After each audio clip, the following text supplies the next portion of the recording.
Entertainment entertainment entertainment. तो open mic के बारे में आपको कब पता पड़ा कि हाँ इस तरीके के इवेंट्स होते हैं? हाँ। एंड पहली बार आपको जाने का मौका कब और कैसे मिला? कहते हैं, कह सकती हूँ कि फ्लेयर फोक्स का जो इवेंट था, that was my first open mic as a stand up comedian कभी कभी जोक्स चुटकुले मारे क्लास में। वो तो कई बार निकल के आता है। मतलब मैं 8th स्टैंडर्ड के साथ एक तरह से बात करूंगी, यू जेंजीज, ओके, देन वो आके बोले oh my God miss you slay.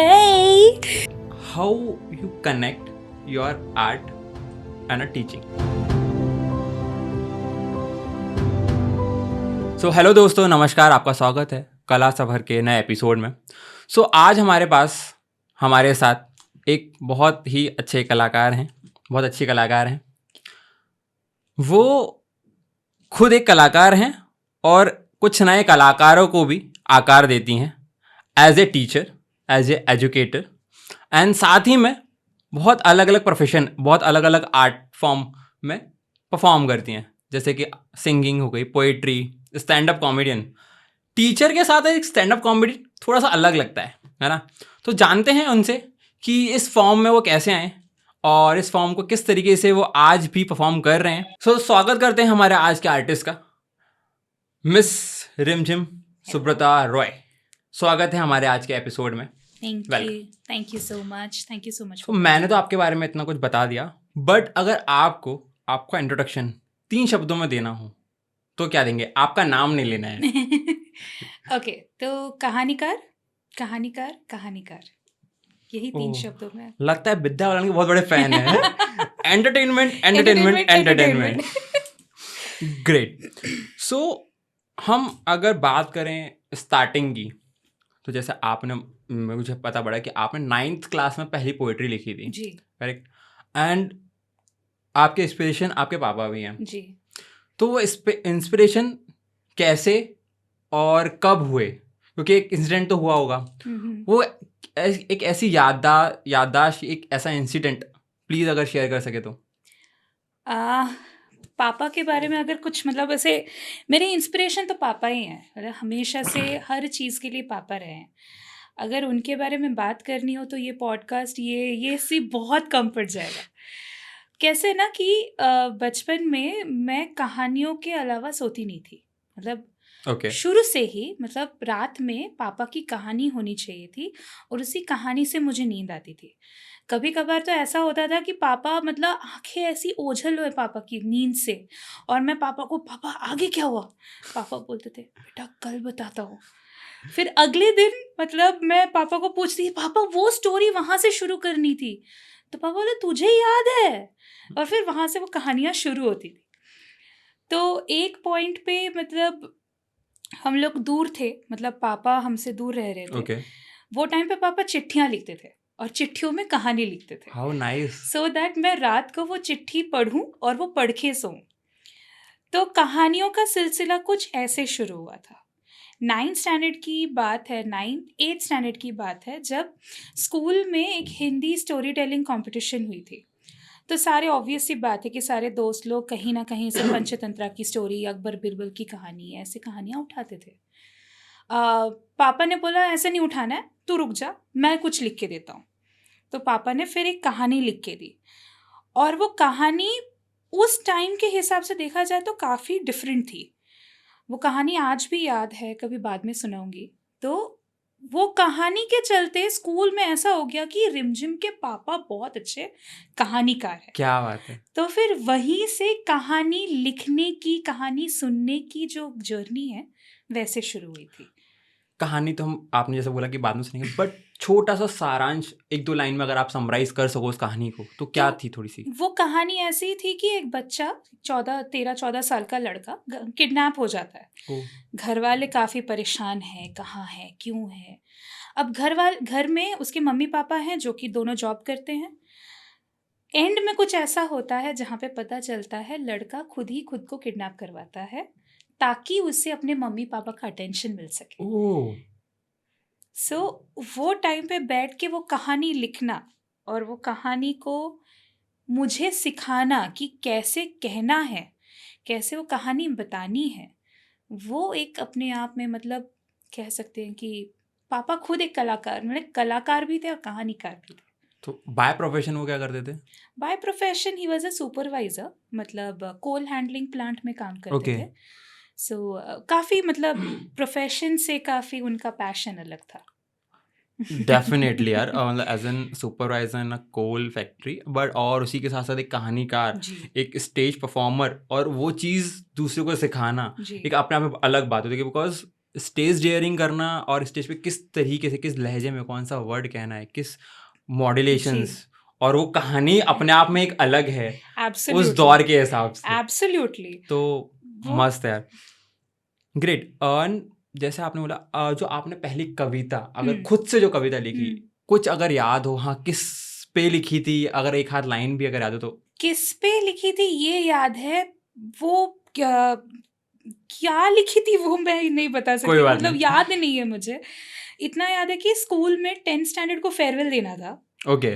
और 9th में हम लोग थे, तो हमें कुछ ऐसा लिखना था कि 10th वालों को, हमारा टारगेट ये था कि उनको रुला के भेजना है। तो ये अच्छा था यार, रुला के भेजना तो है। उनको रुला के भेजना है, मतलब बहुत हो गया, बहुत मस्ती कर ली। ऐसा कुछ लिखो कि वो इतने इमोशनल हो जाए कि वो रो के जाए। तो वो रो के ही गए थे। वो बात अलग है कि इमोशनल से नहीं, इमोशन से नहीं, बल्कि ये कि रिमझिम तू बस कर, अरे तू बाप रे। बंद कर। यार हाँ मीन्स ये ऐसा हो गया कि जो एक सीनियर जूनियर का एक रिश्ता होता है ना, जी। कि आपने अपनी आपकी हरकतों से रुलाया, अब हम अपने शब्दों से रुलाएंगे। हम अपने शब्दों से रुलाएंगे, माय गॉड यार, एग्जैक्टली। ग्रेट। सो ये तो हो गई हमारी पोइट्री, इसमें कहानी सुनाना आपके पापा के थ्रू आपके पास आया, पोइट्री आपने खुद लिखी फॉर रुलाइंग दी सीनियर्स, या फॉर उनको कि रोए। रोस्ट करके लिखी थी वो पोएट्री, कि एक एक सीनियर का नाम लेके उन्हें रोस्ट करके वो पोएट्री लिखी थी, ओह, गानों में डाल के। इसलिए तो कहते हैं रिम झिम तू बस कर। रिमझिम बस कर। Okay.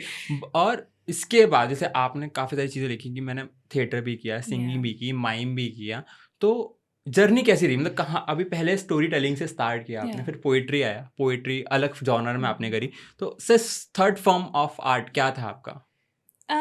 Third form of art would be theatre, acting. ओह।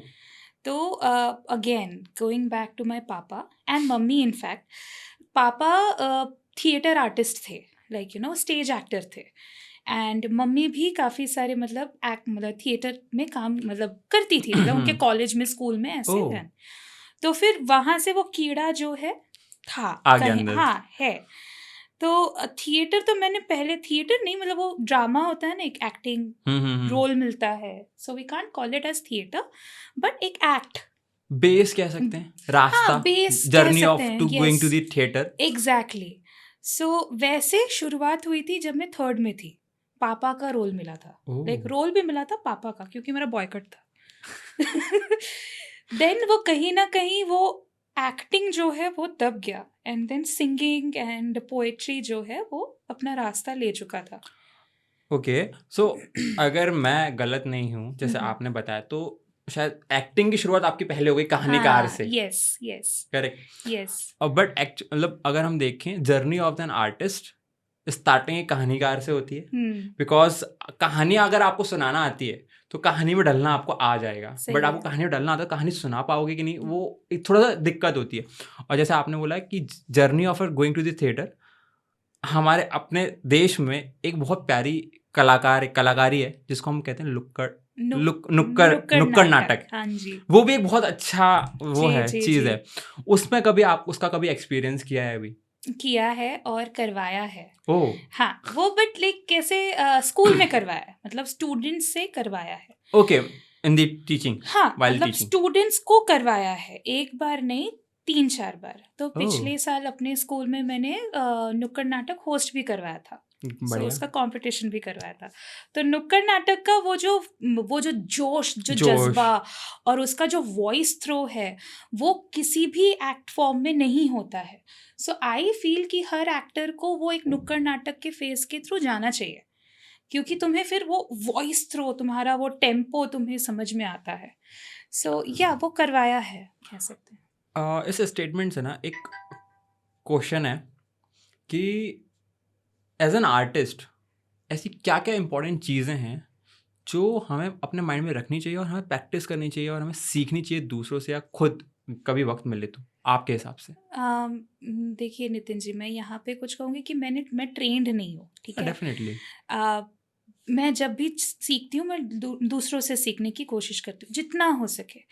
कुछ चीज़ें हैं जो मुझे लगता है कि एक आर्टिस्ट ने अपने आर्ट फॉर्म में जितना ज़्यादा मतलब क्या बोलते हैं उसे, स्ट्रेंथ हासिल करना हो वो करना चाहिए, लाइक एक मास्टरी अपने आर्ट फॉर्म में होनी चाहिए।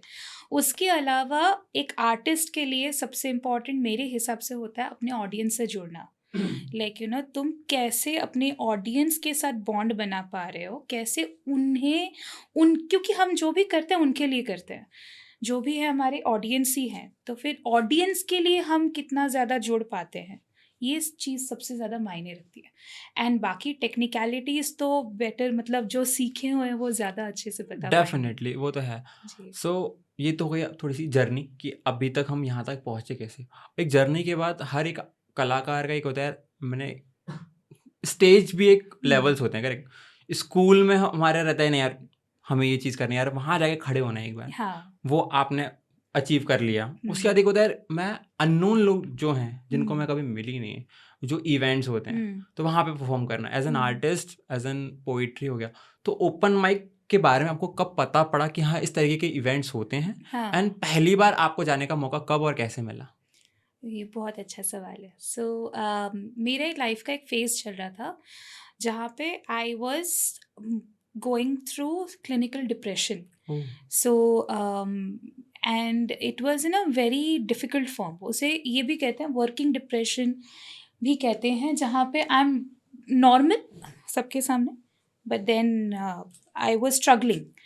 वो टाइम पे मेरी फ्रेंड जानवी, उसने मुझे बोला कि रिमझिम चल, एक पोइट्री चल रही है नेटिव में, एक पोइट्री इवेंट है, चलते हैं। सो उसके साथ मैं गई and I loved that, the whole programme उन्होंने जो ओके। किया था। It was curated poetry show. तो मुझे काफ़ी अच्छा लगा, लोगों ने आके अपनी पोइट्रीज ये करी, रिसाइट करी।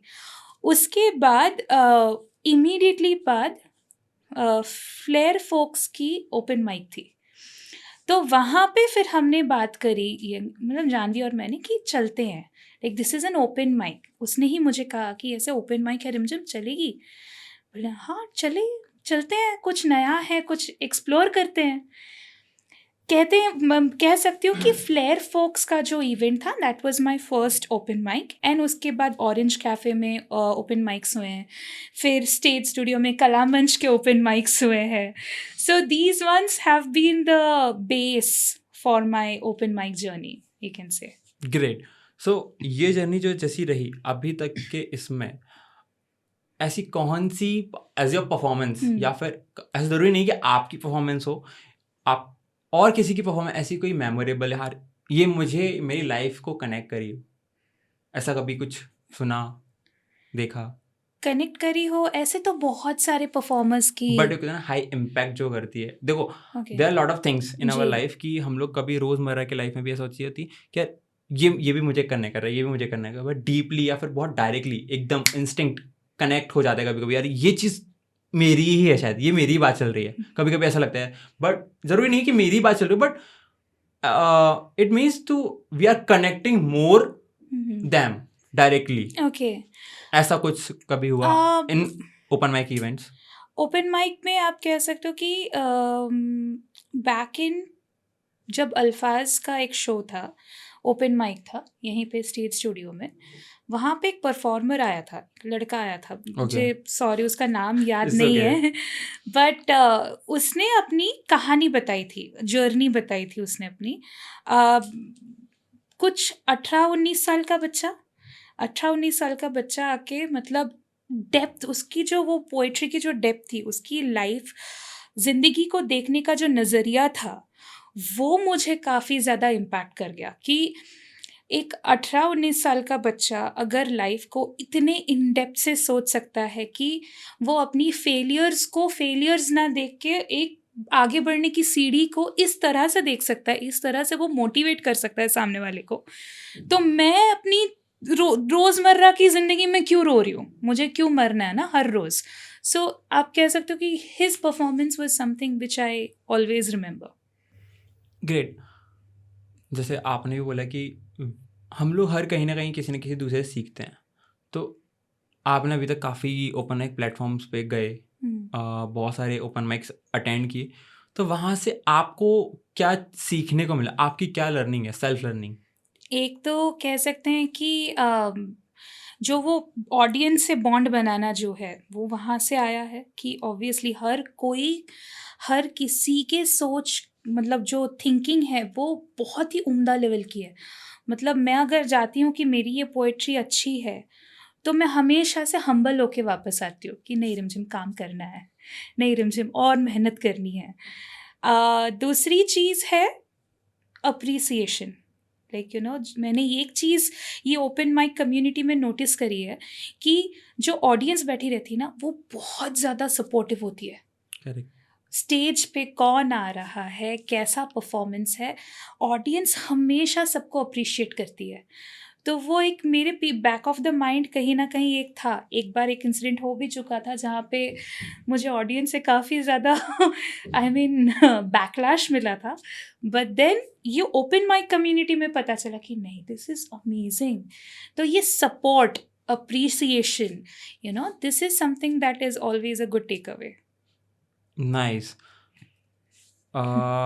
मतलब काफ़ी अच्छा एक वो पॉइंट बताया आपने कि ये ना ये मैं बताना भी चाहूँगा लोगों को कि जो लोग परफॉर्म करना चाहते हैं पहली बार कहीं पे भी, so the best platform you get that is an open mic platforms. Absolutely. कोई भी हो, I can't take any name, आप किसी प्लेटफॉर्म पे चले जाओ तो वहाँ की जो ऑडियंस आपको मिलेगी ना, दे आर वेरी सपोर्टिव। आपको बहुत कुछ सीखने मिलेगा और बहुत प्यार मिलेगा, बहुत हम्बल लोग मिलेंगे बिकॉज दे नो या कि गिरने पर लगता कैसे एक्चुअली। वो पहली बार स्टेज में माइक के सामने खड़ा होने पे जो महसूस होता है वो उन्हें पता होता है। हाँ, सामने है, वो महसूस कर चुके हैं, हाँ तो तुम्हें गिरने नहीं देंगे। तुम्हें पता भी नहीं पड़ेगा कि तुम शायद संभलने की जरूरत पड़ी थी। जरूर। तुम्हें ठोकर लगेगी, तुम्हें पता भी नहीं पड़ेगा, तुम हाँ वैसे के वैसे तो ही रह वैसे के जाओगे। वैसे ही रहोगे। So definitely you will try, you have to try some time. आप कभी भी ऐसा लगे कि किसी भी ओपन माइक का आपको पता पड़े तो डेफिनेटली जाओ, रजिस्टर करो, जाओ, लोगों से मुलाकात करो, आपको मज़ा ज़रूर आएगा, गारंटी है। सो आते हैं नेक्स्ट क्वेश्चन पे। जैसे कि ये तो हो गई हमारी ओपन माइक, जैसे हम लोग खुद जाके एक एज एन आर्टिस्ट स्टार्ट करते हैं। उसके बाद एक नेक्स्ट लेवल आता है जब हम क्यूरेट होते हैं। करेक्ट। सो जैसे आपके लाइफ में आपने 3 शोज किए हैं, अच्छे शोज किए हैं, तो वो पहला शो आपको कैसे मिला? मतलब आपको वो कैसे स्टार्ट किया वो आपने? अल्फाज उन्होंने शुरुआत किया था ट्विंकल के साथ। He was the one who introduced me to curated shows like Okay. उसका पहला शो उसने क्यूरेट किया था जो कि विंटेज कॉमेडी क्लब में हुआ था and it was on story telling. तो फिर वहाँ पे उसने बोला था कि रिमझिम आ सकती है क्या, तेरे लिए मतलब 15 मिनट्स का स्लॉट है, तेरा है, तू आके शो प्रेजेंट कर, एक स्टोरी प्रेजेंट कर। सो वहाँ से शुरुआत हुई थी। तो वहीं से मतलब अल्फाज के लिए ही जो क्यूरेटेड शोज किए वो अल्फाज के लिए ही किए हैं अब तक के। ग्रेट। सो जितने भी किए उसमें एज ए परफॉर्मर, जो वो पहले जो शोज किया आपने एज एन ओपन माइक में, एज ए परफॉर्मर और एज ए क्यूरेटेड आर्टिस्ट में आपको किस तरीके से अपने आप में डिफरेंस फील हुआ? ऑनेस्टली डिफरेंस फील नहीं हुआ। क्यों बताऊं? ओपन माइक में भी जाते वक्त एक अजीब से पेट में बटरफ्लाइज होते थे। सामने ऑडियंस उसे कैसे परसीव करेगी। हाँ मैंने कहा कि ऑडियंस बहुत अप्रिशिएट करती है बट एक इमीडिएट रिस्पॉन्स होता है, लाइक फीडबैक मिलता है कि हाँ इसे ये पसंद, आई मीन लाइक ये काफ़ी अमेजिंग सा था, वेरी नाइस अमेजिंग। एक होता है कि हाँ गुड जॉब या वेरी नाइस या गुड जॉब। हम बोल तो नहीं सकते कि अच्छा नहीं था बट या वेल ट्राइड तो वो इमीडिएट रिस्पॉन्स जो ऑडियंस के चेहरे पे मिलता है वो ओपन माइक में भी होता है, वो क्यूरेटेड शोज में भी होता है। सो क्यूरेटेड शोज में इतना ही है कि भाई तुम्हें लोग सुनने आ रहे हैं, वो तुम्हें सुनने के लिए पे करके आ रहे हैं। करेक्ट। तो तुम्हें उनका पैसा उनका वक्त बर्बाद नहीं करना है। तो तब जो नर्वसनेस लेवल होती है वो ज़्यादा होती है ओपन माइक से। सो ऐसा कोई स्पेशल फीलिंग नहीं होती है. स्पेशल फीलिंग इतना ही होता है कि नर्वसनेस ज़्यादा होता है कि हमें ऑडियंस को डिसअपॉइंट नहीं करना है. डेफिनेटली हो गई ना, बिकॉज जब हम as a performer open mic में परफॉर्म करते हैं तो वहाँ पे हम लोग पे करके आते हैं, हाँ, अपना exactly. वक्त दे रहे हैं ना, ठीक है यार, Yes. मेरे को कुछ सीखने मिलेगा. In on open mic we are coming only for the learnings. Correct. हाँ, और plus points definitely for the videos, Yeah. जहाँ पे वीडियोस मिलते हैं and some photos and all, Yeah. तो कंटेंट मिल जाता है for an artist. That's why जैसे कि बड़े बड़े आर्टिस्ट का अगर मैं नाम लूँ, आज भी वो लोग बस्सी हो गए, हर्ष गुजराल हो गया, और भी बड़े बड़े लोग हैं जो छोटे छोटे ओपन माइक, जो छोटे नहीं मतलब एक ओपन माइक प्लेटफॉर्म पे जाके अपना जो भी उनका कंटेंट होता है वो टेस्ट करने जाते हैं. छोटे शोज भी रखते हैं कि ठीक है मेरे को कंटेंट बड़े Trial लेवल पे shows, शोज होने हाँ. के लिए मैं कंटेंट टेस्ट हो जाए, उसमें ट्रायल एरर सारी चीज़ें हो जाती हैं. तो as an artist you have to go in open mic And for test and perform. all, Yes. perform, and then you can make your own show, own Absolutely. curated show, alone solo show says, वो आप कर सकते हो. और yes definitely यार, जब आप एक लेवल अप करते हो तो आपकी रिस्पॉन्सिबिलिटीज बढ़ जाएंगी ना, बढ़ जाती है. बिकॉज आप you are not coming an performer, you are Exactly. Coming an artist. Yes. तो डिफरेंस है डेफिनेट है, तो वो होना भी चाहिए.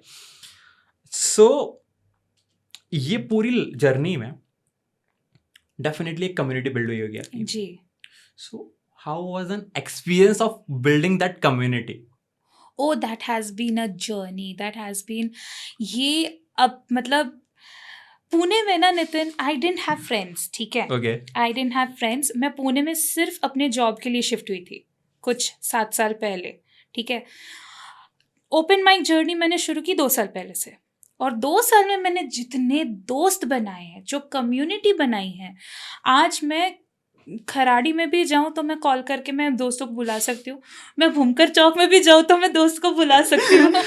मैं पुणे के किसी कोने में भी चले जाऊं, I know I have people, I know people, people know me in some other ways, and we can collaborate, we can work together. तो फिर मैं बोल सकती हूँ कि मुलाकात, लोगों से दोस्ती काफ़ी ज़्यादा हुई है, and I am very blessed. मैं खुद को बहुत ज़्यादा ग्रेटफुल मानती हूँ कि मैंने ओपन माइक करना शुरू किया, क्योंकि मुझे इतने अच्छे, इतने उम्दा कलाकार मिले हैं, और इतने कलाकार से भी इतने अच्छे लोग मिले हैं. So, यहाँ पे मेरा एक सवाल है पहले आपसे कि आप इंट्रोवर्ट हैं या एक्सट्रोवर्ट हैं? Extremely extrovert. ये एक नया वर्ड.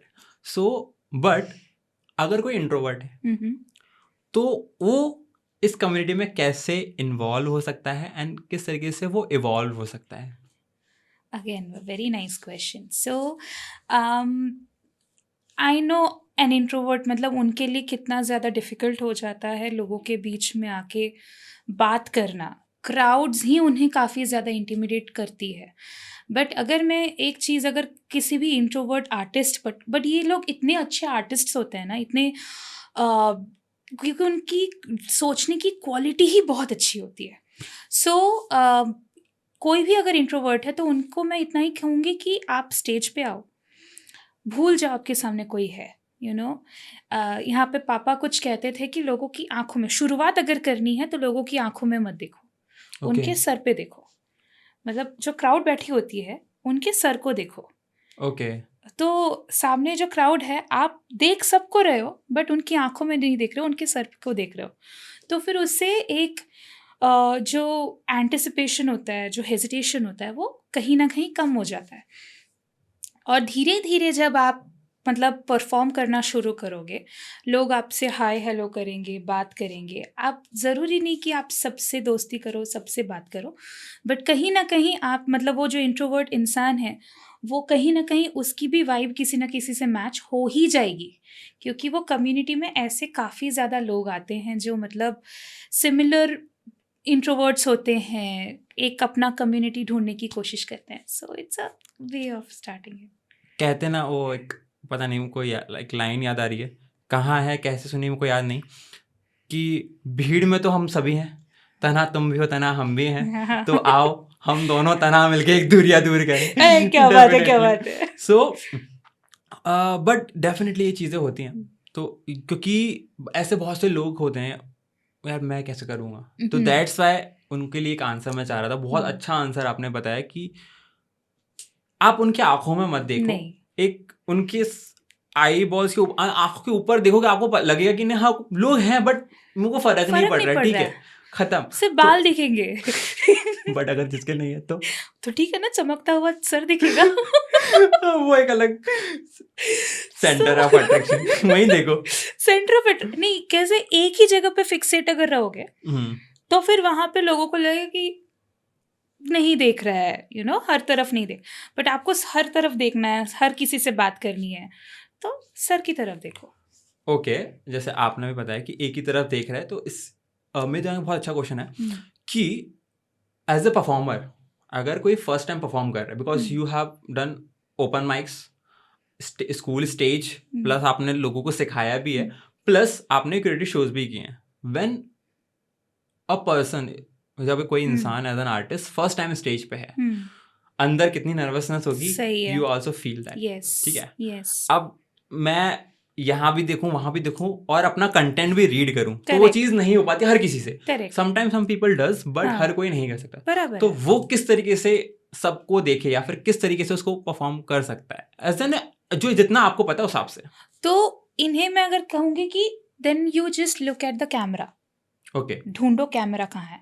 किसी को कैमरा से भी डर लगता है, तो अगर कैमरा नहीं है, then you find a wall, then you find a corner, then you find the just don't look down, नीचे मत देखो।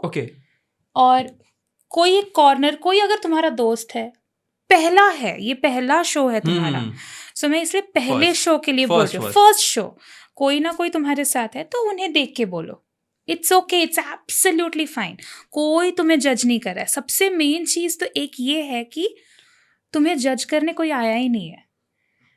हर किसी को एक डर है कि उसे जाके लेकिन परफॉर्म करना है, प्रेजेंट करना है, तो कोई तुम्हें जज नहीं कर रहा है। तो इसलिए तुम अपने दोस्त की तरफ या फिर जो भी आया है साथ में, उसकी तरफ देख के बात करो।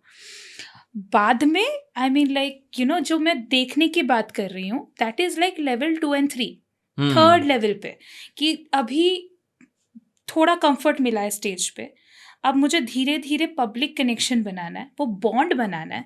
तो मैं बॉन्ड डायरेक्टली आंखों में डाल के नहीं बना सकती, तो मैं धीरे धीरे लोगों की तरफ देखना शुरू करूंगी। And then 4th 5th level पे जाके तुम फिर बाद में कंफर्टेबल बन गए हो, अब तुम लोगों से देख के बात करो। Nice. These are the stages. Good explanation. Yes. So अब explanation की बात आई है, इतना प्यारा explanation दिया है आपने इस point को। So जो teaching है as an educator, वो जर्नी कब आपके दिमाग में है कि हाँ ये जर्नी मैं जी सकती हूँ, और कैसे स्टार्ट हुई आपकी ये जर्नी? मैं बोर करूंगी इस पे, चलेगा? थोड़ा सा चलेगा, इतना एंटरटेन किया है, थोड़ा सा बोरियत भी चलेगी। तो द थिंग इज लाइक 2015 में आई लॉस्ट माय फादर, 2015 में। तो इमीडिएटली जॉब करना था एंड रिस्पॉन्सिबिलिटीज़ थे। तो मैं एक कंपनी में ज्वाइन करी थी जहाँ पे I was working as an export coordinator. वहाँ पे काम करते करते I was doing my masters in environmental science. तो कॉलेज में मेरे क्लास में ही मेरे साथ दो मतलब मैम थी, Shilpa ma'am and Shruti ma'am. वो लोग they were the teachers of Rasbihari International School. So हमारी दोस्ती हुई वहाँ से। तो फिर तब मैम शिल्पा मैम ने बोला, Rimjhim why don't you come and join our school, देखो टीचिंग करके। तब मैं मास्टर्स कर रही थी, तो फिर मैंने जॉब भी ज्वाइन करी थी। मतलब 3 महीने ही हुए। मतलब मैम 3 महीने में ही जॉब कैसे छोड़ दूँ ना, एक एथिक्स होता है। तो उन्होंने बोला तो ट्राई करके तो देख। फिर धीरे धीरे मतलब 6th and 7th मंथ में मैंने बोला नहीं, ये टीचिंग जॉब में जाके देखते हैं। तो फिर वैसे ही I was lucky enough, I got, मतलब फिर मुझे वो रासबिहारी इंटरनेशनल में जॉब मिली। And that is the only IB school of Nashik. एंड वो मुझे मतलब it is a luck and gratitude, and मतलब उनकी तरफ आई वॉज सो थैंकफुल कि I got a job, and that's how my teaching journey started. Great. So 2015 and ongoing. Yes. ऐसी चलती रही टीचिंग आपकी। बिकॉज आते नेक्स्ट क्वेश्चन पे आते हैं। So how you connect your art and a teaching? Oh so मेरे class में इट्स ऑलवेज स्टोरीज. मेरा पढ़ाने का तरीका ही स्टोरीज के थ्रू है. ओके. मैं अगर उनको बायोलॉजी में सर्कुलेटरी सिस्टम सिखा रही हूँ तो भी मैं उनको हार्ट और ब्लड वेसल्स की कहानी बताऊंगी. नाइस. अगर मुझे किडनीज की स्टोरी बतानी है तो मतलब सॉरी किडनी एक्सक्रीटरी सिस्टम पढ़ाना है तो वहां पे भी मैं बताऊंगी कि एक किडनी का दूसरे किडनी से झगड़ा हो गया था. Oh my God. अच्छा कि किडनी ही बोला, बीन्स नहीं बोले कि सुबह 2 बीन्स खा लो. सो मतलब मेरे पढ़ाने का तरीका ही स्टोरीज के थ्रू है. तो नाइस. कहीं ना कहीं वो रियल लाइफ एप्लीकेशन भी अगर डालना हो तो कहानियाँ डाल देती हूँ. तो आई कनेक्ट वैसे. ग्रेट. 2 चीजें मैं यहाँ पे एक चीज Yeah. दोबारा वापस लाऊंगा एंड कनेक्ट करेंगे. परफॉर्मिंग हाँ हाँ ऑन अ स्टेज हाँ. And teaching in a classroom. Hmm. Okay. So कभी ऐसा कि वाइल परफॉर्मिंग टीचर गलती से थोड़ा सा निकल गया हो, और वाइल टीचिंग और परफॉर्मर निकल गया हो. हाँ बहुत बार होता है वैसे. जैसे वाइल टीचिंग कई बार ऐसा होता है मैं गाना गा देती हूँ तो और या फिर क्लास शांत करने के लिए गाने से शुरुआत कर देती हूँ तो Wow. दूसरे क्लासेस में से आवाज़ें आती हैं रिमझिम गा रही हैं. That's her way of class शांत करना. या फिर ये तो आपको भी पता होगा कि परफॉर्म करते करते वो टीचर निकल के आ जाता है. वो dialogue. Class so class students and then yes teacher. अबे वो आ जाता है वो वो कभी vibe. कभार स्टेज पे. या ग्रेट यार. ठीक है. देखो, एज एन पढ़ाते पढ़ाते गा लेना या फिर story telling, that is a आज के टाइम में वो बहुत चीजें होती हैं, और ये as an story telling studying पहले भी होती थी. या But यहाँ yes, पे please. बस ऐड करूंगी लाइक मैंने अपने आर्ट फॉर्म को स्कूल में यूज किया है. जैसे माइम. ओके माइम जो है that's a form of theatre. Correct. So जहाँ पे you have to like colour your face and then it's मूकनाट्य बोलते हैं इसे मराठी में शायद. तो माइम वैसे मैंने स्कूल में बच्चों के लिए परफॉर्म किया है. Okay. You perform. I performed for students. Okay. Great. And then एक स्कूल में मैंने उनसे करवाया भी है और मैंने खुद किया में भी है. बच्चों के लिए भी किया है. So I have done that. Okay. So ये क्वेश्चन को मैं इस पॉइंट में मैं बाद में आता हूँ. उससे पहले जैसे आपने बताया कि ठीक है एज एन गाना गाना या स्टोरी टेलिंग, ये स्टोरी टेलिंग बहुत पहले से होती आ रही है correct while study. But as a stand up comedian कभी कभी जोक्स चुटकुले मारे क्लास में. ये बोलना सही रहेगा? वो मुझे नहीं पता, वो आपको पता है, वो आप बता दो. नहीं ये ऐसे स्टैंड अप कॉमेडी कभी मेरा थाई फोटे है ही नहीं. वो तो मैं बस आके कुछ बोलने जाती हूँ वो हो जाता है. तो आई डोंट कम प्रिपेयर्ड कि आज स्टैंड अप कॉमेडी करेंगे.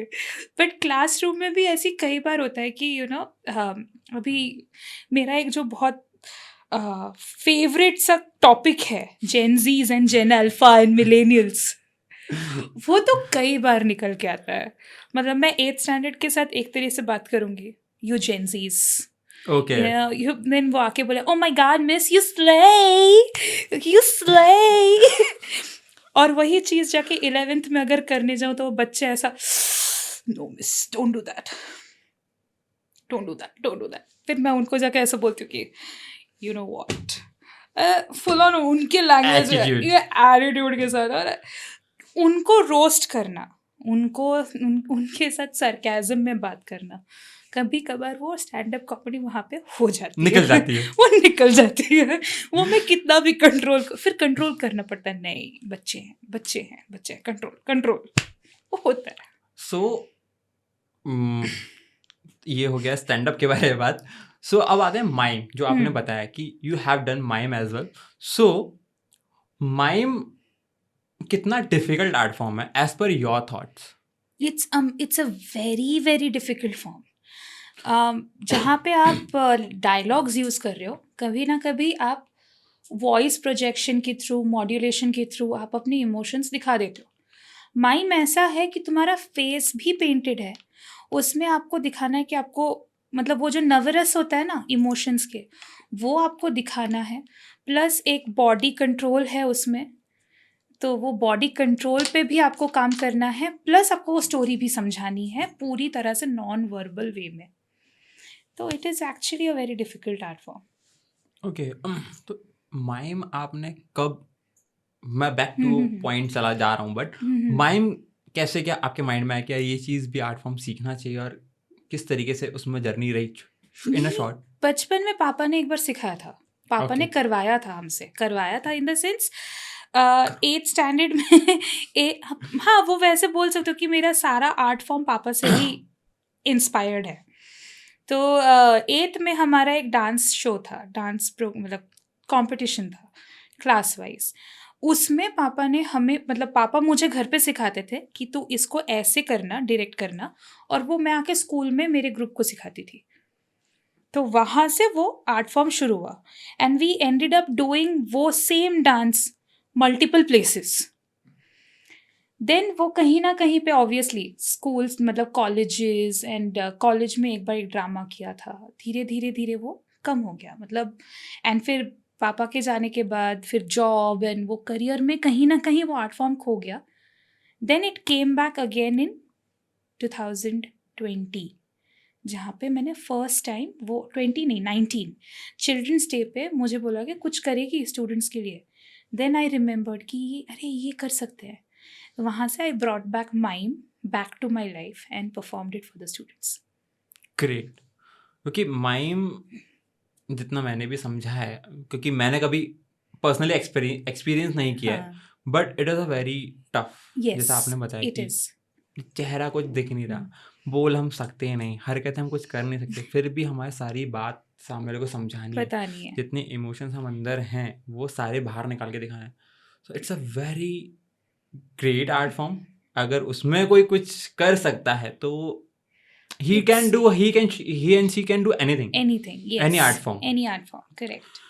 So going on our next section, so this is a rapid fire Okay. कि जल्दी जल्दी आपको आंसर्स देना, ठीक है? Okay. Poem that defines you. वो ऊंची महलों का रहने वाला। Okay. Favourite stage memory?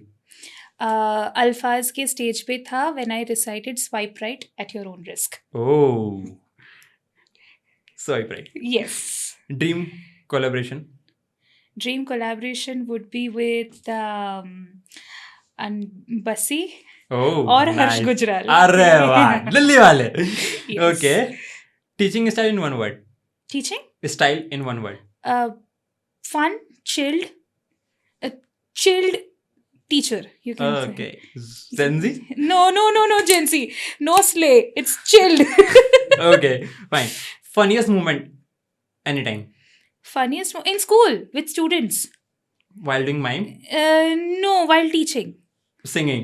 While singing. Yes. Okay, fine. Okay, pick one. Theater or poetry? Theater. Tea or coffee? Tea. Okay. Storytelling or poetry? Storytelling. Stage or classroom? Stage. Oh. Bengali or Hindi? Bengali. Oh. Solo performance or curating? Curate. Fame or impact? Impact. Nice. ठीक है, इसमें एक question था। हाँ. I know, you know कि किसका आने वाला। Okay. Yes. So, Bengali. Okay. What we say in a proper pronunciation? Bangali. Bengali. Bangali. Bengali. Okay. So it's not Bengali, it's Bengali. Yes. Fine. So जब हम बात करते हैं बंगाली की, तो there is a stereotype दो चीजों का। एक है मच्छी, कि बंगाली लोग मच्छी बहुत खाते हैं। Second thing is that black magic. So इसके बारे में आपके क्या ख्याल है? नहीं, पहली बात तो मछली वाला मुझे बताओ। मुझे सारा कोंकण मछली खाता है, गोवा लोग मछली खाने ही जाते हैं, तो हम बेचारे बंगालीज को इतना ये क्यों होता है कि बंगाली मतलब मच्छी खाता होगा, मच्छी खाता होगा, माछ भात। But I love maach, I love fish, and yeah most of the Bengalis also do. So अच्छा, बट देन दूसरे टॉपिक पे आते हैं। जिस दिन आधे बंगाल को काला जादू आ गया पूरा भारत खत्म। भारत का तो नहीं बोल सकती बट बंगाल सुधर जाएगा। अच्छा, कौन गायब होगा पहला? नाम लेना चाहोगे? तोड़ फोड़ हो जाएगी, रहने देते हैं। हाँ ठीक है, हमें अपने परफॉर्मेंसेस और पॉडकास्ट बंद नहीं कराने, एग्जैक्टली। तो ठीक है, ओके फाइन। तो भी अगर आपकी लाइफ में नाम ना लेना हो बट किसी ऐसा बताना हो कि हाँ यार सबसे पहला अगर अटैक करना होगा तो मैं यहाँ करूंगी, फ्रॉम द काला जादू, ब्लैक हाँ, मैजिक। वो तो लिस्ट तो बहुत लंबी है बट मैं पहले ही बंगाल को सुधारना चाहूंगी, और बंगाल को सुधारने के लिए बस कुछ चीजें हैं चुनिंदा। जो चुनिंदा चीजें हैं जिन्हें अगर हटा दो तो शायद चेंजेस अपने आप आ जाएंगे। तो वो आप मतलब समझदार को आप इशारा समझदार को काफी इशारा है। काफी है, वो कुछ समझ जाए। बस समझ जाइए। मैंने नाम ले दिया इशारों में, अब तुम हाँ। समझदार हो, समझ जाओ। Nice one. ठीक है, अब थोड़ा सा आपकी क्रिएटिविटी की बात करते हैं, जो हम स्टार्टिंग में बात करते हैं बट है ना वर्डिंग फॉर्म। या अगर आपको आपकी कोई कविता या कोई जोक तो निकल जाता है, अब लिखने नहीं पड़ते, बट कोई भी कविता या फिर ऐसा कुछ है जो आपके जहन में हमेशा याद रहता हो, ऐसा जरूरी नहीं आपकी लिखी हुई बट रहता ना क्या ये चीज़ मुझको बहुत, कोई भी नहीं, कोई कहावत, कोई मुहावरा, कोई शेर। मुहावरा ये है ऐसे कि टीचर। जो मतलब मुहावरा नहीं, कैसे कबीर के दो दोहे हैं ओके वो प्लीज, हमेशा यस यस। नहीं सॉरी कबीर नहीं, रहीम की दो लाइनें हैं। Okay my bad, cut cut. Teacher से भी गलती हो सकती है, हो भूल सकती जाते है, यस ये मतलब ये बायो की टीचर है ना यार, ठीक है। रहीमन धागा प्रेम का मत तोड़ो चटकाए, टूटे से फिर ना जुड़े, जुड़े ते गांठ पड़ी जाए। Oh nice, yes. कहना ये हमेशा से मेरे जहन में है, और कहीं ना कहीं मैं इसे बिलीव बहुत करती हूँ कि फिर से अगर कहें तो रहीमन धागा प्रेम का मत तोड़ो चटकाए, टूटे से फिर ना जुड़े, जुड़े ते गांठ पड़ी जाए। नाइस। देखो इसका अगर सिंपल भाषा में अगर है तो जो मेरे को समझ में आता है इससे कि देखो यार कोई भी रिश्ता है हाँ बहुत थिन धागे से जुड़ा हुआ है, एग्जैक्टली। उसको तोड़ो मत, उसको चटकाओ मत, उस पर कुछ हरकतें मत करो, और अगर वो एक बार टूट गया जाए तो फिर दोबारा जुड़ नहीं सकता। अगर जुड़ जाएगा तो तो वो उसमें गांठ दिखेगी, रह ही जाती है, वो चाहे कितनी भी छोटी हो, बिल्कुल वो गांठ रह ही जाती है, दिखेगी और महसूस भी होगी पल में, डेफिनेटली।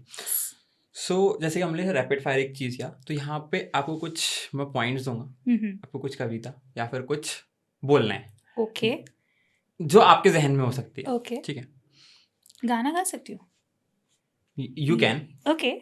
ठीक है। सो कोई भी कविता, कोई भी कविता जो आपको अच्छी लगती हो, आपने लिखी हो, उसकी एक लाइन। ये वाली मैंने बहुत रिसेंटली लिखी है और मुझे बहुत पसंद है। वो ऊंची महलों का रहने वाला, मैं एक छोटे मकान की मालकिन। वो ऊंची महलों का रहने वाला, मैं एक छोटे से मकान की मालकिन। वो आसमानों में उड़ान भरने वाला, मैं इन ऊबड़ खाबड़ राहों की राहगीर। क्या बात है, मैं आपको शब्द देता हूँ। हाँ ठीक है, ओके। रेन, बारिश। ये मौसम की बारिश, ये बारिश का पानी, ये बारिश की बूंदे तुझे ही तो ढूंढे, ये मिलने की ख्वाहिश, ये ख्वाहिश पुरानी है, हो पूरी तुझी से मेरी ये कहानी। ग्रेट। जर्नी, सफ़र में मैं हूँ, सफ़र में तुम हो, इस सफ़र की जो खूबसूरती है वो कहीं ना कहीं इन राहों में छुपी है। तो कहीं ना कहीं रुक के दो पहर ठहर के ज़रा सोचिए, ज़रा देखिए, ज़रा महसूस कीजिए कि ये सफ़र भी कितना खूबसूरत है। कहीं ये सफ़र तो नहीं है, ये SUFFER वाला सफ़र नहीं है। नाइस। स्माइल, मुस्कुराहट। मुस्कुराने की वजह तुम हो, गुनगुनाने की वजह तुम हो, जिया जाए ना जाए ना जाए ना और पिया रे। Okay, so maybe or may not be, Mhm. but this is a very interesting for you. Okay. Any emotion Uh-huh. you have to show with a mime. हाँ, कलर नहीं कर सकते, With mime. बट पहले बता दे, Okay. या बाद में बताओगे तो भी चलेगा. Okay. So now you have to think.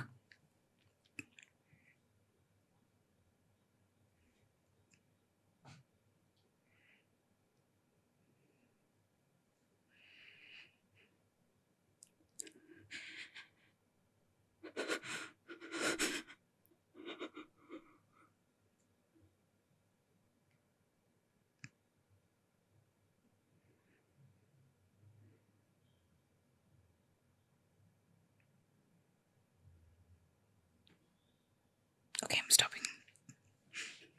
So पहले अगर आपको समझ में आया तो आप कमेंट कर देना, बाकी ये बता देते हैं अभी. So शुरुआत प्यार से, फ्लर्टीनेस, फ्लर्टीनेस, एक फिर फिर वहां डर, से डर. यस. और एक जो गुस्सा वाला था वो एक गुस्सा, कि डर भी है, एंड जो गुस्सा. डर के साथ हम लोग गुस्से में देख रहे हैं वो एक वो इमोशन. एक, और आखिर में साइको. या यस. ठीक है, The थोड़ा last मतलब वाला समझ गया मैं भी. Very good, very good. Thank you, teacher से अप्रिशिएशन मिल गया मुझे आज. ओके, सो मैं कुछ आपको स्टेटमेंट मतलब कुछ सवाल हैं ऐसे जैसे मैंने कुछ भी पूछा, मतलब definitely your father is your inspiration, but होता ना कि एक रोल मॉडल भी हमारे एज एन आर्टिस्ट. सो ऐसा कौन सा आर्टिस्ट है इन एनी फॉर्म जो आपको लगता है ये चीज़ वो जिस तरीके से करता है, मेरा भी एक वो है यार, इस लेवल तक है, इस लेवल से अब मैं करना चाहूँगी. उस लेवल से अब तो शायद मैं ना जा पाऊँ, क्योंकि मतलब यहाँ पे मैं बोलूँगी जाकिर भाई का नाम लेना चाहूँगी. And I know like her Salute है कोई जाकिर जी की मैं बात इसलिए यहाँ पे करना चाहूँगी कि he is a stand up comedian, but उनकी जो कहानी बोलने की जो मतलब कहानी सुनाने का जो तरीका है, हर कोई उन्हें सुनता है. वो उनके बातों से ही उनकी सच्चाई नज़र आती है. तो मतलब उन तक मैं पहुँचने की अगर सोचना भी चाहूँ तो भी बहुत बड़ी बात है. तो मैं बोल सकती हूँ कि मैं उनकी जैसा करना चाहूँगी. ओके, जो नाम लिया है, देखो अब भी जिस माहौल में हम लोग हैं बाहर, सो जाकिर भाई का नाम वैसे भी हर जुबान पे जी, जहाँ जाओ, जो फीड जिसकी भी फीड ओपन करो, एक ना एक रील मिनिमम आ ही जाएगी. और सही जो है. अभी उन्होंने किया, जो लंदन में जाके हाँ, इतना हाँ. बड़ा शो यस, हाउसफुल करके आए, यस. तो ग्रेट सैल्यूट है भाई. और जिस मासूमियत के साथ वो एक कहानी बोल देते हैं, हाँ, सच मान लेते यार, बहुत इजीली बोल देते हैं कि यार, और वो मतलब लड़कों को इतना यार इतना ये- डिफिकल्ट नहीं है. आई मीन तुम सुनो, तुम और- उनकी बात सुनो, उनसे सीखो. और एक बहुत प्यारा झूठ, पत्थर दिल. देखिए ऐसे एक शेर लिखा है इसके लिए एक बार ऐसा कि तेरे जाने के बाद जो मैं रह जाऊंगा वो मुझसे तो नहीं संभलता, इसलिए पत्थर कर लिया है दिल को, अब कहीं नहीं पिघलता. हाँ जी, हाँ. कितना प्यारा झूठ बोला है. और फिर वो आखिर में जब कपिल शर्मा के शो में आते हैं, मैं कह रहा हूँ साफ सख्त लौंडा वो नहीं होता जो कहीं ना पिघले. जितने सख्त लौंडे यहाँ पे मौजूद हैं एक बार बताएं. तो देखो, सख्त लौंडा वो नहीं होता जो कहीं ना पिघले, सख्त लौंडा वो होता जो सही जगह पिघले. ये दिल ऐसे ही नहीं हुआ है. सब खेल चुके हैं, हाँ जी. सब गेम कर चुके हैं, उसके बाद ही दिल पत्थर बना है भाई. सही बात है, So, सही बात है. तो कितने लोगों ने कितने समय तक ये झूठ को सच माना था, और जाकिर भाई ने इस तरीके से तोड़ दिया उसे भाई. तो तो वो ग्रेट है. इंस्पिरेशन. एंड आर्ट आपको, आपकी आर्ट ने आपकी लाइफ को किस तरीके से शेप दिया है? आर्ट ने मुझे बचाया है। या आर्ट ने मुझे बचाया है। फिर से मैं मतलब जो हंसना, फिर से एक्चुअल में हंसना, एक्चुअल में किसी चीज़ के लिए शिद्दत से वेट करना, या फिर उसके लिए मतलब चाह रखना, ये आर्ट की वजह से ही हुआ है। And thanks to open mics ने वो स्टेज दिया है so that I can come and perform again. आप समझ सकते हो कि बचपन से जो इंसान स्टेज पे रहा है, स्कूल में, कॉलेज में, हर महीने में कुछ ना कुछ हो रहा है, रिमझिम स्टेज पे है, और वहाँ से सडन ड्रॉप हो जाता है। एंड ड्रॉप होने के बाद डिप्रेशन में है इंसान, आर्ट ने फिर से जिंदा रहना सिखाया। So you can say that. Nice. So next question is balancing profession and passion. It's very difficult. दोनों जगह हर चीज निकल जाती है। Honestly very difficult. स्कूल के अपने कमिटमेंट्स होते हैं, एंड आर्ट भी उतना ही कमिटमेंट मांगता है, तो फिर वो बैलेंस करना एक पॉइंट पे डिफिकल्ट हो जाता है। बट वो कहते हैं ना, जहाँ चाह है वहाँ राह है। अगर मुझे कुछ करना है तो मैं करूँगी, कैसे भी करूँगी, बट करूँगी। नाइस। या okay, so last but not the least, अंत कभी किसी चीज का होता नहीं, बट तो भी कहते हैं ना कहीं तो रुकना पड़ता है एक मोड़ पे आके। सो एक message from you for young artist and educators. And educators also. या सो आई वुड से कि लिखो और परफॉर्म करो। वो एजुकेटर्स हो या फिर यंग आर्टिस्ट हो, जो नेक्स्ट हमारी जो अपकमिंग जनरेशन है, आप दिल खोल के लिखो। कोई जज नहीं कर रहा है। ये भूल जाओ कि दुनिया आपको जज करने के लिए बैठी है। दुनिया के पास बहुत काम है करने के लिए। तुम अपना काम करो, तुम अपनी आइडियाज़ को पेन से मतलब अपने पेपर पे उतारो और बस दिल खोल के परफॉर्म करो। एंड एडुकेटर्स को मैं सिर्फ इतना बोलूँगी कि आप मुझसे ज़्यादा अच्छे से जानते हो, बट आप अपने स्टूडेंट्स के साथ वैसे ही बॉन्ड बनाओ जैसे एक वो आपके पास आते हैं सपोर्ट के लिए, वो आपके पास आते हैं एक आइडिया के लिए, इंस्पिरेशन के लिए।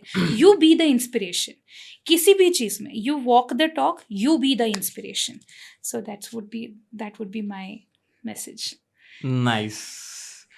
यार मैं कुछ बोलने वाला भूल गया, but it's a great talk. Message बहुत अच्छा था। एंड एक होता है ना कि जब हम शुरुआत करते हैं, किसी भी चीज़ की शुरुआत करनी हो, तो एक बहुत डर रहता है, और सबसे बड़ा एक खौफ यही है कि क्या कहेंगे वो 4 लोग। ठीक है, 4 लोग हम देखो यहीं इसी रूम में हैं, तो हम लोग 2 कैमरे के पीछे हैं, तो टेंशन मतलब हम कुछ नहीं कर रहे हैं, हम पॉडकास्ट शूट कर रहे हैं, तो भूल जाओ सारी चीज़ें, एंड जो करना है करो यार। आज की जनरेशन इस मामले में बहुत अच्छी है। हाँ, वो उनको फ़र्क नहीं पड़ता है। ये मैं मजाक करती रहती हूँ जेनजीज बोल के, बट जेनजीज ने एक चीज़ बहुत अच्छी सिखाई है लोगों को, बाउंड्रीज। तुम खुद कॉर्पोरेट लेवल बाउंड्रीज खतरनाक। बाउंड्रीज, तुम कॉर्पोरेट हो, पर्सनल लाइफ हो, ये मेरी बाउंड्री है, तुम मुझे नहीं तंग कर सकते। और भाड़ में जाओ, तुम्हारा थॉट, तुम्हारा जजमेंट तुम्हारे पास। सो ये चीज अच्छी है। आई मीन हर चीज बुरी नहीं होती है ना। डेफिनेटली यार। आई डोंट नो कि आपको सुनने के बाद कितना मजा आने वाला है, बट आई रियली एंजॉयड जिस तरीके से मैं हमेशा आपके साथ इस ऑन स्टेज या बैक ऑफ द स्टेज मजे करते हैं, आज मैंने on front of the camera फिर से हम लोग ने स्टेज शेयर किया है। I love this space, I love this vibe, I love the person you are. तो बहुत मज़ा आया मुझे, बहुत सारी बातें आपके बारे में जानने मिली, एंड आई होप कि वो बातें जब लोग सुनेंगे तो उनको भी उतना ही मज़ा आने वाला है। तो thank you so much for coming, and thank you for accepting my invite. तो thank you so much. Thank you for inviting, and this is my first podcast I would say, and it's because of you, मतलब इतना ज़्यादा comfortable हो पाया and I thoroughly enjoyed it too. So thank you again for calling me, thank you for listening. Camera के अंदर से तो टमाटर फेंक के नहीं मार सकते ना. तो बच जाएंगे हम. ये बेटर है. So, so thank you again. Thank you so much. So एक देखो, हर किसी लाइफ में एक्सपीरियंस होता है. For our experience, for this podcast journey experience, हम लोग एक सिग्नेचर लेते हैं. So please signature on this mug. That is so good. Like, I feel so honored. I'll do it. You have to, because feel all really honored. artists get this kind of respect. मिलनी चाहिए, कलाकार कोई भी हो.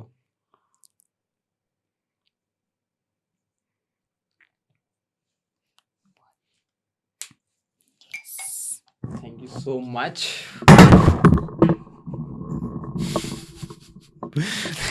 ये मैं जहाँ जाऊँ वो ऐसा कुछ ना हो, ऐसा हो ही नहीं सकता. ये टेक में रहेगा अब. ये BTS में डाल लो. नहीं, हाँ ये BTS में आएगा. ये टेक में रहने वाला है live. Sorry. So back to the point. Thank you so much. Thank you for this. Thank you for the signature, and thank you for coming. Thank you so much for calling.